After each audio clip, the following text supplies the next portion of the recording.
Hello, everyone, and welcome to another episode of the Grain Growers of Canada podcast, Beers with Branden. I'm your host, Branden Leslie.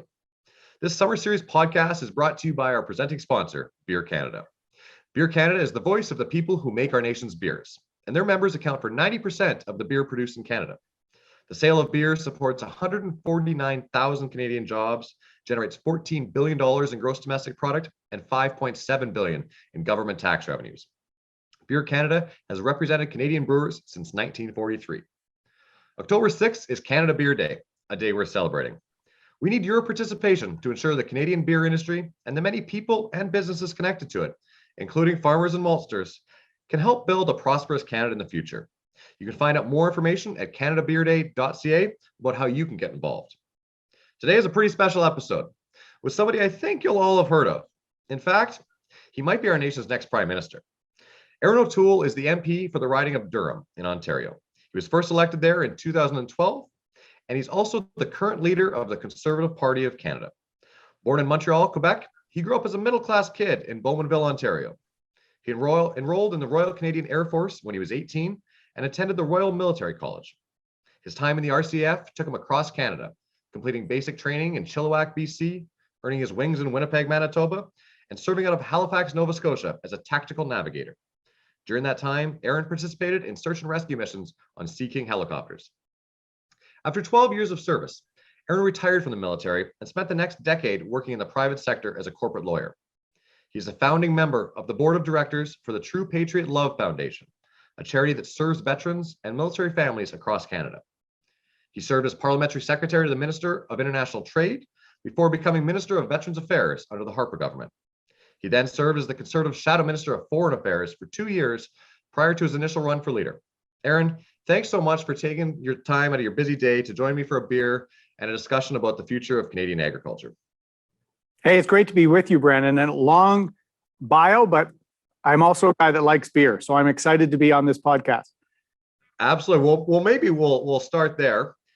I know you've brought one of your favorite beers with you today, and we'll get into provincial trade barriers. Is why we couldn't have a few more varieties for you. But what are you drinking today, and what is your experience in the microcraft industry? Well, listen, I'm drinking a Vimy Northeast IPA, made here in Ottawa by two veterans of the Canadian Armed Forces who actually are from the Durham region. So I kind of feel like I'm drinking a local microbrew. And when I was in the military, before I went to law school in Halifax, I was a little investor in a microbrewery called Garrison, started by a former Navy clearance diver, a good friend of mine. And I've loved the industry. And Beer Canada has been great. Labatt and Molson were huge supporters when a number of us started the True Patriot Love Foundation for Military Families and Veterans, in 2008, 2009. And I used to host a charity event in Toronto that Labatt got behind called the Alexander Keith Sociable. And we raised money for Nellie's Women's Shelter in Toronto. We raised money for the IWK Hospital in Halifax because Alexander Keith was a brewer and people know his name for that, but he was also a conservative politician. And so I thought he was a perfect, iconic name to use. And the industry has been so supportive of so many good causes, both the big brewers and a lot of the micros. And I didn't know those stats, like how much contribution to the GDP, almost several 100,000 people. It's pretty impressive, and we're really proud of the industry. So cheers. Absolutely. Cheers, my friend. So maybe I'll pause, and I know you're very passionate about the foundation that you were a founding member of. Do you want to just give a little bit more information on what that does? I know I've been at a couple of events in Ottawa, and you can attest to the important value of it, but I'd just like to give you the chance to explain kind of what they do. Yeah, thank you for that. True Patriot Love is a charity that was really a grassroots event when a few of us, at the urging of General Rick Hillier, we're going to have a one-time dinner to raise money for the Military Families Fund that Rick Hillier created. And it was the Afghanistan war at the time. And in Southern Ontario, especially, the Highway of Heroes, which runs through my communities in Durham, reminded Canadians of the toll on military families of our war in Afghanistan. So when we held this dinner, we had maybe 10 times the interest we thought from people, from businesses. So what was supposed to be a one-time charity event turned into a foundation. And by the time I left to run for politics, it had raised about $15 million for injured veterans, military families, their children, some of the costs associated with moves and other things. And now it's probably north of 30 million raised. And I was really proud as Veterans Minister with the Harper government to partner with my old charitable friends, True Patriot Love, to bring the Invictus Games to Toronto. And I like to joke, Branden, that at the launch of the Invictus Games, a prince named Harry met an actress named Meghan. So indirectly, I'm a royal matchmaker too. Well, that's a heck of a good story, but I know yeah. And it's true with a bit of puffery at the end. Well, that's how good stories are made, and they tend to be over beers. There might have been one involved around the opening of the Invictus Games, I would suspect. So, but for the record, this is my first beer, so it's not really a beer-induced story. No, I believe you. It is reasonable early in the day, but I appreciate you sacrificing and enjoying one of those tasty beverages. So, maybe I'll ask you a question here. I know you just went to Alberta very recently, and I did get a pit stop at Stampede. I had the chance to go out there, and it was unbelievable. It felt fantastic. How did it feel to be able to connect with real people again after? I know you're in a beautiful studio and you might want to speak to that perhaps too, but how does it feel to be able to connect with real people? And with the likelihood of a campaign pretty high this fall, is it going to be mostly an air war, or are you expecting to be able to travel across and actually engage with people again? Well, first off, it was amazing to get back on the road. I'm the opposition leader that was elected in a pandemic, gave my first speech to an empty room, except for a few family, friends, and a few audio-visual guys who are really the people I speak to most days in our studio here in Ottawa. And for me to get back on the road was just so great. So we did Stampede and many parts of southern Alberta, and then we went out to British Columbia, including the island, the Okanagan, Lower Mainland, and then Saskatchewan, both Regina, sort of Estevan area, Cowessess First Nation, and Saskatoon. And it was just so good. I hadn't spoken to a little stump speech of people in a Legion Hall or a pub as leader. I hadn't been in a pub myself with people in over like 16 months. So I was a bit rusty, to be honest with you, Branden, but it was just so good. And especially Stampede is such a rallying point for Albertans that I think it was really important. My last Stampede was the Come Hell or High Water Stampede, where there'd been the flooding. So the perseverance of Albertans and as embodied through the Stampede was amazing. And I'm leaving soon to go to Atlantic Canada and then Quebec. So eventually the opposition leader's getting out there, and it looks like Trudeau doesn't want me to get out there to actually meet people, but I'm going to do my best.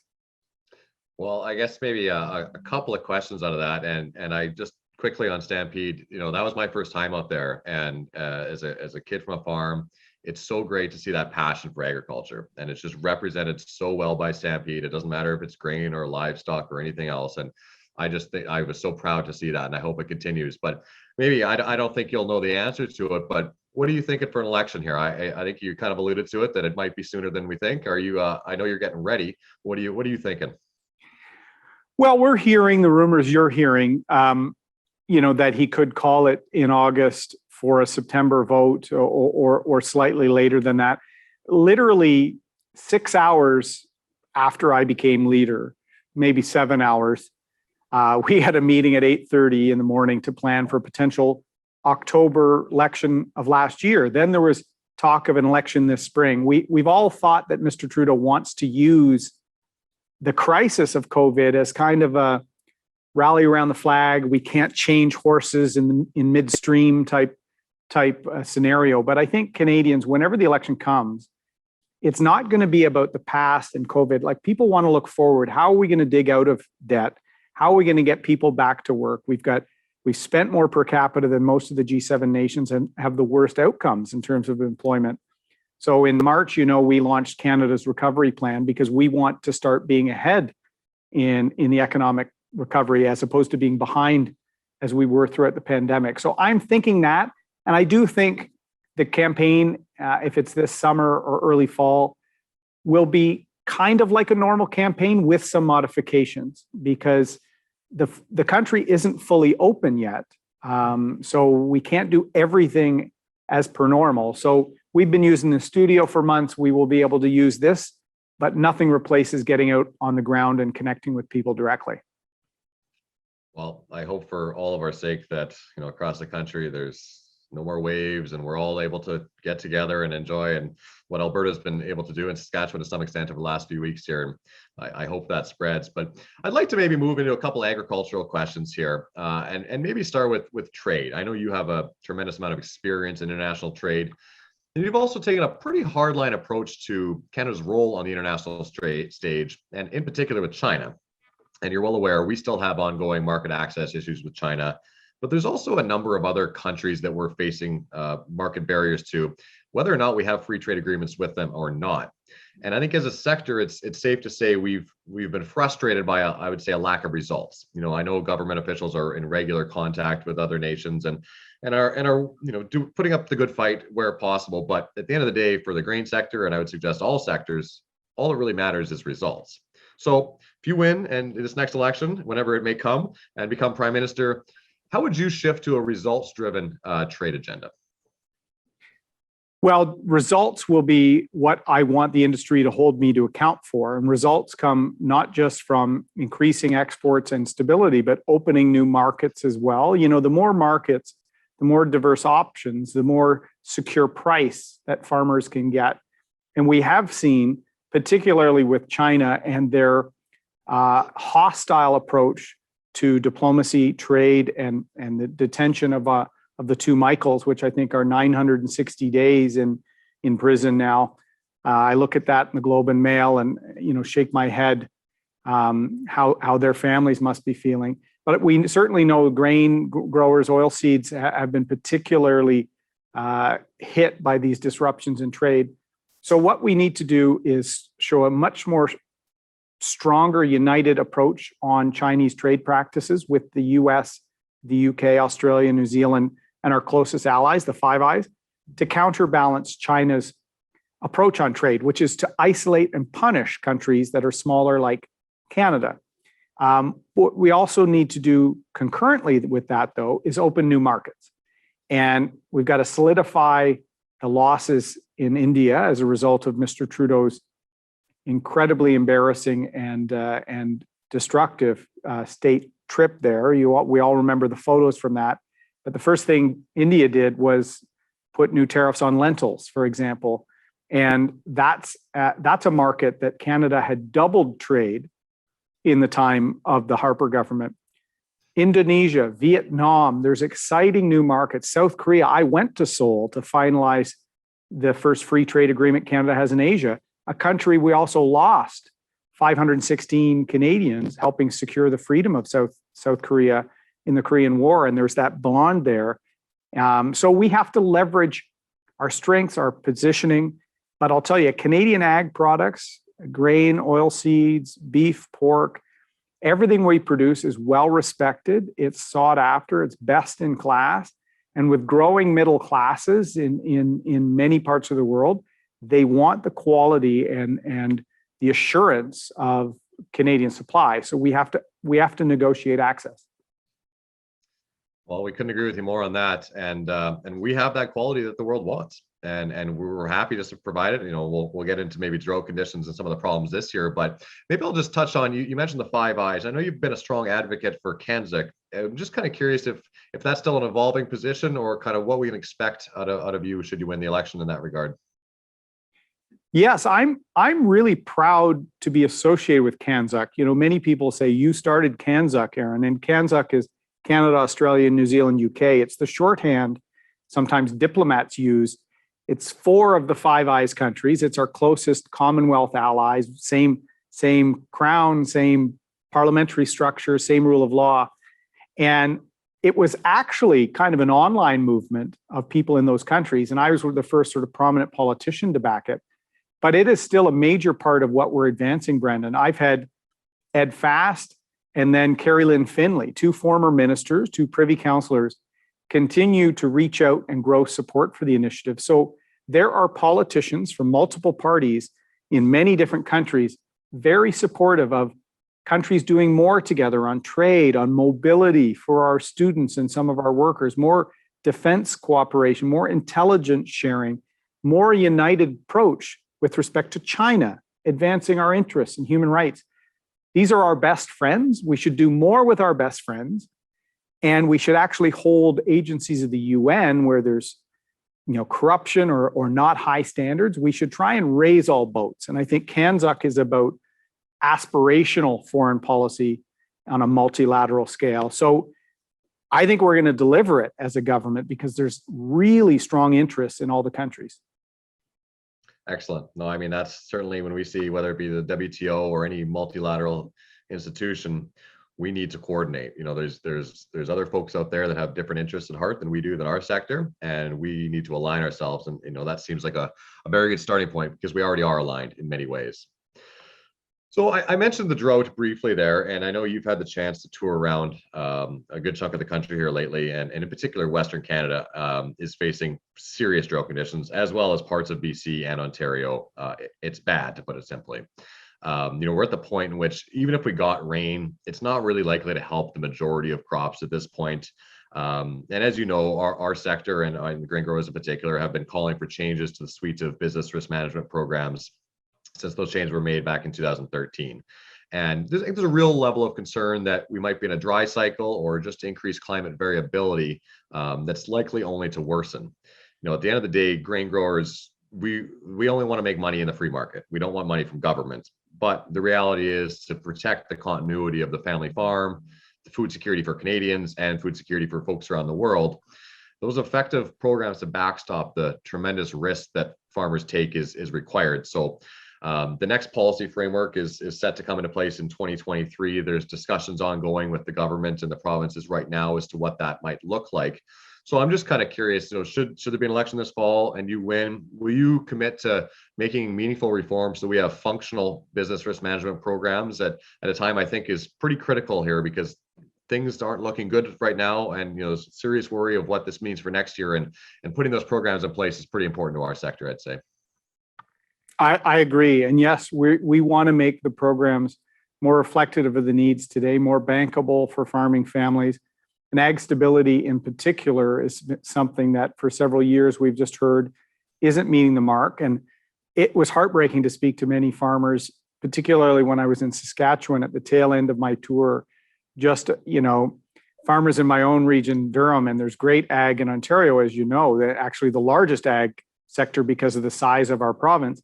And we used to say that $1 million rain, we need the $1 million rain, but it's too late for the $1 million rains in many parts of the prairies. And they're looking at this year as now a wash. And that's what a lot of Canadians don't realize, that farming families have to live with that uncertainty of all that work not being harvested, not being actualized.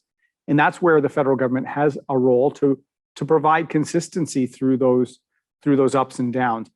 It was disappointing when I spoke to Premier Moe that their discussions with Minister Bibeau really were stonewalled.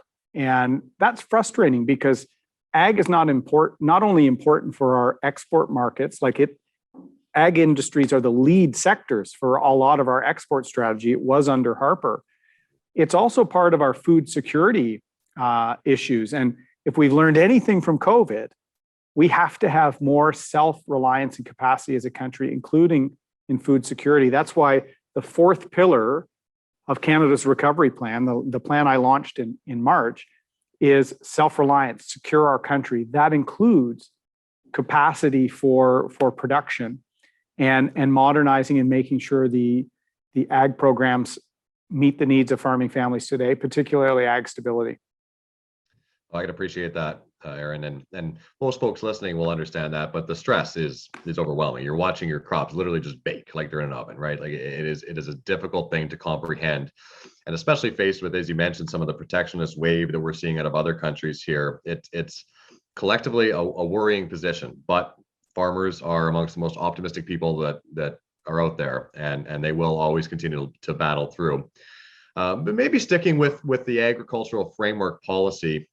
One area that is pretty critical in our view is research, agricultural research. And with an investment of anywhere between 10 to 1 and 20 to 1, agricultural research is it's proven itself. And we can see that through some of the fact that some crops are surviving okay this year during a drought goes to show some of the scientific development that's been undertaken for drought resistance, for example. They're able to handle these conditions a little bit better.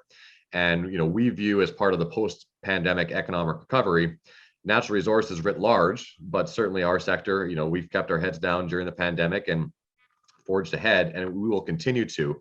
But there's obviously, there's been, I would say, a transition away from what I would say productivity research towards more policy research. And for farmers, what matters most is the ability to increase the amount that you can grow, both for your profitability and for the sustainability of your operation. But from a climate change perspective, that means not bringing new land into production. That means you make the best of your land that you have available to you.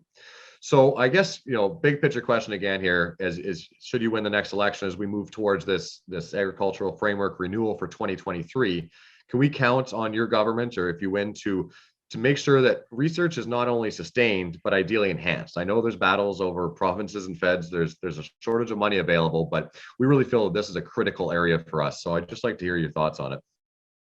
Yes, and Branden, you're not the first person to bring that up. And in fact, the innovation of our ag sector is historic. I've had some people ask me if my riding of Durham is named after Durham wheat. And it's not, but that a little was different, I think. Yeah, it's spelled a little different, but that historic innovation is a world standard, and it was Canadian. It was very early ag innovation, and we have incredible innovation in terms of productivity, in terms of resilience, and we're going to need more of that with climate change and other things we have to do. So yes, there will be a commitment. Part of our plan, that fourth pillar, is securing the capacity our country needs in the future. And I do think not only is ag part of that, our agricultural industries are so important to our GDP. Many provinces, you're looking at ag being 50% plus of the GDP of the provinces, keeping families well, communities strong. So innovation to make sure that we're being productive, we can weather, pardon the pun, some of the changes we're going to see over time. And our good mutual friend Bob Sopak, innovations like alternative land use systems and other things to talk about how we can also try and recognize the environmental positives that farming families represent, both in no-till farming, carbon sequestration, getting their footprint down. The Liberals just think climate change is about taxing people. I think it's about being smart, and a lot of ag producers have been smart for decades without requirements of the government. So how can we, in terms of natural climate change solutions, almost credit or look at what farming families are doing now? So we're very open to that, and part of our innovation piece will definitely have an ag component to the investments. Excellent. I know our listeners will appreciate that. And I think it's really vital that connection's made. Climate change is a problem that we farmers are on the front lines of the effects, and certainly want to be part of that solution. But any conversation without increase in innovation and increase in productivity really is irrelevant. And I'd liken that to what we see. One of the things that's frustrated our sector is a recent proposal from the government for a 30% reduction in emissions from fertilizer. And to put simply, that's a bad approach, because inevitably more land will need to be brought into production, or you will just produce less food. Now, neither of those are a very good option. Now, there's ways to manage that. There's nitrogen inhibitors. There's 4R nutrient stewardship. There's ways to try to reduce emissions, in which, as you mentioned, farmers are already leading all the time on these issues. So I'm kind of curious your thoughts on how can Canada come forward with a made in Canada environmental plan, which I know is similar to what you've already announced, but as it relates to agriculture, how do we both increase productivity while reducing emissions? And what role does our sector and government play collectively to bring that together? Well, thanks, Branden. Nothing illustrates the problem with the Trudeau government better than what you just described. Ottawa knows best. They will tell from on high in Ottawa or Gatineau, whatever office tower it is, what a farmer in rural Manitoba, Saskatchewan, Alberta, Ontario needs to do. Here's what you need to do to be part of climate change. It should be the other way around. Here's what we're already doing, and here's what we can do on a time frame that's reasonable. Because already farming families are under attack through a rising and tripling of a carbon tax, so many more regulations, chemical use regulations that are totally disconnected from what the US is doing. And we're supposed to have regulatory cooperation and alignment with the US, and Canada is increasingly more expensive, more complicated, because Ottawa is completely disconnected. We will be 180 degrees different. Nothing says it better than the ministers, Branden. Minister Bibeau, zero experience in agriculture. My shadow minister, Leanne Rood, still lives on a farm in southwestern Ontario. Grew up in a farming family, has been produce, used the food terminals, gets the language, and is consulting widely because ag is critical to our country's success. So I want to see the farming family and industry groups at the table for any major long-term plan on natural-based climate solutions, on emission reductions, on the pricing of carbon, offsetting. And the plan we launched in March, the most comprehensive environmental plan ever launched before an election, it prices carbon, but not with a tax to Ottawa, with a price that then keeps that price with the person, the farm, the small business, and allows purchases to be made to reduce emissions, to lower the carbon footprint. It actually allows people to understand their carbon footprint. There's complete transparency as opposed to Mr. Trudeau actually sharing around revenues based on what he wants to do. So it's a proposal we put forward to show climate change is important to the Conservatives, including to me as a dad. My daughter Molly asks me about it all the time. What are you doing on climate change? So we're proud of our plan. We'll make our Paris targets without throwing our economy out the window, which is what Mr. Trudeau wants to do. So I think what I can say to farming families that are listening, watching this, Branden, we're going to build partnerships. The Conservatives will be about a bottom-up approach on big long-term issues like climate change. We have to understand the needs of the producer and work with you and recognize what you're already doing. And that's something Ottawa under Trudeau just doesn't get. Well, we certainly appreciate that. And frankly, we have ideas. You know, these come from the ground up from my members, from our farmers across the country as to what will both work for them and what is a good idea. And whether that's, you know, removal of marginal lands or wetlands conservation, the sort of things I know you talked with Bob Sopuk about regularly about some of that natural infrastructure is so vitally important. But I do appreciate you brought up the plan, because I do have one specific question out of the plan, which I think has been widely panned as a very credible plan. And, you know, politically, I'm sure that's been rather useful to you as a party, but widely applauded, not panned. Widely applauded. So some people have panned it, but look, I make no bones with saying I think Canada should meet our commitments. I think when we sign on to something as a country, we're leaders. We should meet it, but not just with taxing people. Like, that's not the solution. So we took time. We worked with the top climate change modeling firm in the country. We have an approach that's not a tax, but does price carbon. So a lot of people have said, wow, it's innovative. It's more targeted and more detailed and third-party verified. Mr. Trudeau makes his up as he goes along.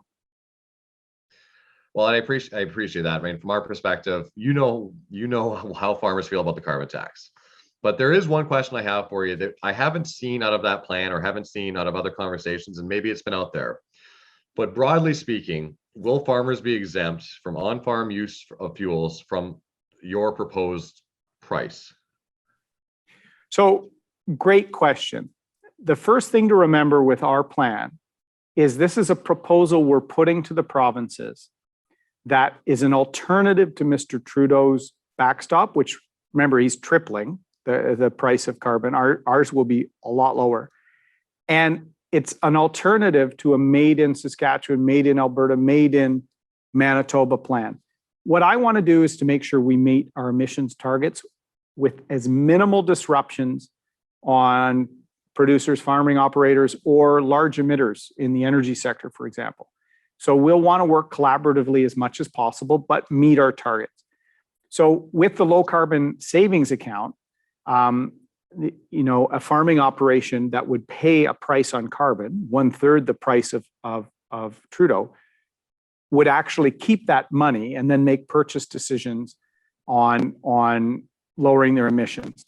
It would be a more modest price increase, but then with some creativity, there could actually be a positive, because what we're proposing is almost like transferring from your checking to your savings account, except this savings account would be for low carbon purchases. But we're willing to work with any province or sector on a plan to meet the targets with this price or without. It's all about the emission reductions. It's why we have a natural-based climate solutions package in there and a budget to help fund innovations and recognize what farming families are doing as part of the offset. So working collaboratively with the provinces, there could be a way that there could be rebates. This is what I said. I support what Premier Moe is trying to do. Ottawa accepted it for one province under Mr. Trudeau and then shot down Saskatchewan. How is that uniting the country? Mr. Trudeau's divided this country in 6 years, and it's shameful, quite frankly. So what I said to Premier Moe is, if you're doing some credits to farming families and operators as part of a transition plan, that's fair. Let's just make sure we can make milestones, including with innovations, including with carbon capture and sequestration, natural-based solution, to meet our targets. That's really just my goal. I do think the provinces are in the best place to run this because of their role in natural resources and in ag. But it's about collaboration, not confrontation, which is Trudeau's style. Fair enough. That decentralization of the provinces, I figured that was certainly a component. It lines up ideologically. So maybe we'll take a quick break from the heavy duty climate change conversation. I've heard you're a music guy. What's your favorite Canadian rock band? My favorite Canadian band is Sloan. And so they're a Halifax band. I'm a little older than you, Branden, so you might think they're like throwback or something. Aren't you is that a Money City Maniac? Isn't that their song? Yes. Okay. And in that song, they play the siren from the port in Halifax. Last time I saw Sloan live was in Winnipeg. I actually think it was in St. Boniface. I've seen them play in Halifax, I think in Toronto and in Winnipeg. Really talented band. I lived in Halifax for years, and they had one album, Twice Removed, that was almost like the Canadian Beatles. And if you watch them, they all sing lead at various times, and they will just switch instruments. I've never seen a band do that. So one lead singer will go and play the drums, and the drummer comes up and sings. It's pretty wild. And when I lived in Halifax, you'd see them sometimes around town, and really down to earth. Great band, great sort of, chords and sort of hooks. And so I love music. I hosted a radio show when I was in university and played Underwhelmed, which was kind of their breakthrough hit. Excellent. Well, I'm glad I asked that. You're a real music guy. I can't wait. You learned a lot about Sloan. There you go. I'm bringing the country together, Branden. Now we're going to have a guy in rural Manitoba going out and downloading Sloan. I love it. Absolutely. Well, maybe I'll touch on a question there that you just kind of mentioned, bringing the country together. I think it's fair to say we're seeing some divisions. Every part of this country has something to offer our confederation, but there are growing divisions, whether that be, interprovincial trade barriers that I mentioned earlier between provinces, or just general divides between provinces and regions, as you mentioned, between the Saskatchewan plan and others, or more broadly, rural and urban. So how do you plan to bridge those many divides that seem to be emerging or have already been there for a long time, but are becoming more readily accessible or visible? And how are you going to bring us together to succeed? And does that include interprovincial trade barriers in some way? First of all, yes, it does include barriers. But let me say, the problem with the Liberal Party, and Justin Trudeau especially, is the paternalism they show. Probably best described by the Quebec Premier, Premier Legault, who kind of compared it to Mr. Trudeau thinks the federal government is the father and the provinces are the children. Well, no, sorry. How our confederation works, it's a partnership. And a partnership is a view of working together for the mutual profit and benefit of everyone. That's a partnership at law. And our Constitution was meant to respect provincial jurisdiction. Trudeau disregards it all the time, especially on oil and gas, especially on issues related to his carbon tax. And it's driving people apart when hundreds of thousands of people are out of work because of anti-energy policies in Ottawa. And then you tack onto that an OPEC price war and COVID. Things are tough out there. So we need unity. We need respect. We need to actually respect our history and our Constitution, not tear it down, understand it. I'm sure Mr. Trudeau's never read the Constitution. So what we have to do is bring people together. And I think we also have to kick down old barriers, including interprovincial trade barriers, which were never intended to be there. And the Comeau case, in which I know Beer Canada knows in New Brunswick, the Supreme Court should have modernized the law because the Supreme Court of, I think, the 30s or 40s made a huge mistake. They allowed little fiefdoms to build up, especially in beer. You know, we had the Olins in Nova Scotia and in New Brunswick, we had the Labatts. In Ontario, we had the Molsons. And we became big giants in smaller areas. And a friend of mine years ago wrote a book, Why Mexicans Don't Drink Molson. Molson's the oldest brewer in North America. Why do more Canadians drink Corona than Mexicans drink export, for example? Because we became big in our small bathtubs. And we can't do that in the age of global trade. So we should be proud of what we do. We should try and be the best in the world. And we should be able to send a nice BC wine to Ontario and not worry about the fact that we have a great wine region in Niagara, for example. Let's celebrate all that we have. So we're going to accelerate this. We're going to bring a bill forward. I've talked to Premier Pallister about it. He used to fight against this as an MP years ago. Now he's the premier of one of our provinces. So I think there's a willingness, and I'll tell you, Branden, we would unlock about $2 billion of economic activity if this happens, and we would be taking the fight to the world. Let's be world leaders again. And Trudeau doesn't get any of this because he hasn't worked in the private sector, but I've seen when Canadian companies shine on the world stage, it helps the whole country. It helps other companies in Canada. So let's be strivers. Let's go for the home run, not the bunt. I love that analogy. And maybe just to come back to ag a little bit, but I think more broadly than agriculture is a difficult regulatory environment. You're well aware that we have continuously dropped on every list of our regulatory environment. And in our sector, in the grain sector, we see that most predominantly in the regulatory bodies that don't necessarily understand that they are also inherently economic bodies, and their decisions, if unpredictable and inconsistent, are problematic for private investment to enter this country. So when you talk about being a world leader, is that one of the areas you'd like to focus on, is regulatory reform, whether it be in agriculture or probably more broadly, a place for Canada to do business again? Yes.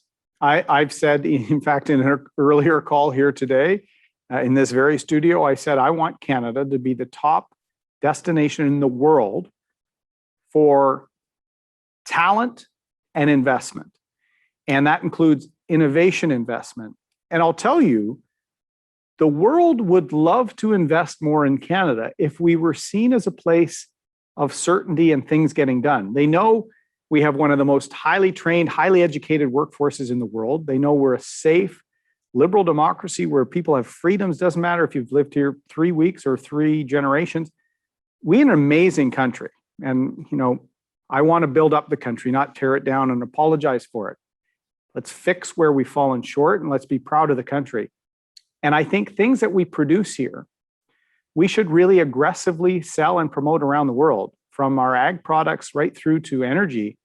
And anytime a Canadian export is replaced, whether it's grain, whether it's oil and gas, The country replacing it does not meet our standards in terms of environment, transparency, human rights, rule of law, Indigenous engagement.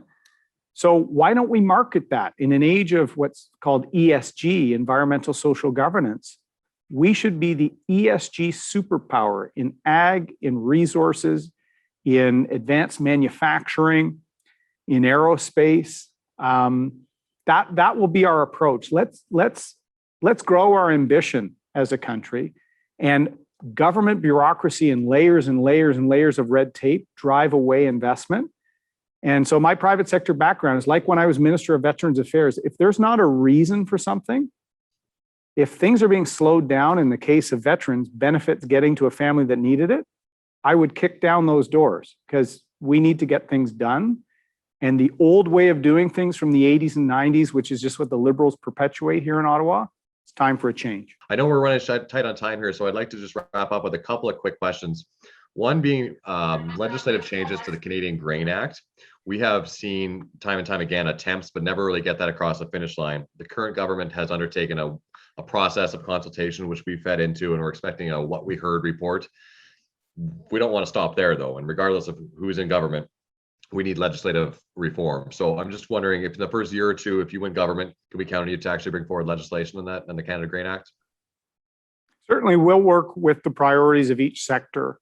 And our priority will certainly be reopening export markets and certainty for price for farming families.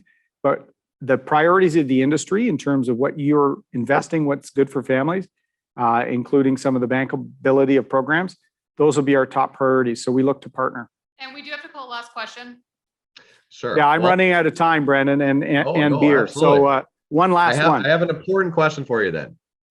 Why should Canadian farmers vote for the Conservative Party in the next election? There's only one party that actually understands and respects farming families, and it's the Conservative Party. That sounds like a cliche. Look at the Trudeau government, who they have as the agricultural minister. No understanding and not even an attempt to understand.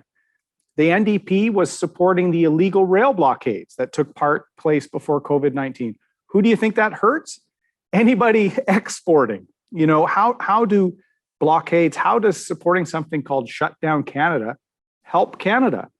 And of course, the Greens, the Liberals, the NDP, and the Greens sometimes seem like the same party to me. So we need all farming families and your extended family across the country to start showing your heft in our economy and how you're so core to our well-being, to our security as a country. We need your help in this next election. I like to say the Conservative Party is the party of Canada's confederation and Canada's recovery after COVID. So we need your support. Well, we appreciate that. I'm sure all the listeners out there are going to be thinking about this, and it's going to be upon us in no time here, this election. It seems to be going that way. So, Erin, thank you so much for joining us for today on this episode of Beers with Branden. I hope you've enjoyed it, and I know all of our listeners will. So I'll just offer up, if you have any final words before we let you go. Well, thank you, Branden. Thank you, grain growers, Beer Canada. I'll be having a bit of grain and beer this summer myself, so I'm supporting the sector in my own way. But best wishes to all the farming families on behalf of the Conservative Party. We're really proud of what you do. You work hard. You're part of the heart of this country. So we'll have your back. Excellent. Thank you, Erin. And thank you to our presenting sponsor, Beer Canada, the voice of those who make our nation's beers. Most importantly, thank you for listening. We'll be back next week with another special guest. In the meantime, if you want to stay up to date with all things Grain Growers of Canada, please follow us on Twitter @GrainGrowers or on Instagram @Canada's Grain Growers. Until next time, get out there and enjoy some high quality Canadian grains in our nation's favorite summertime drink, Canadian beer. Take care.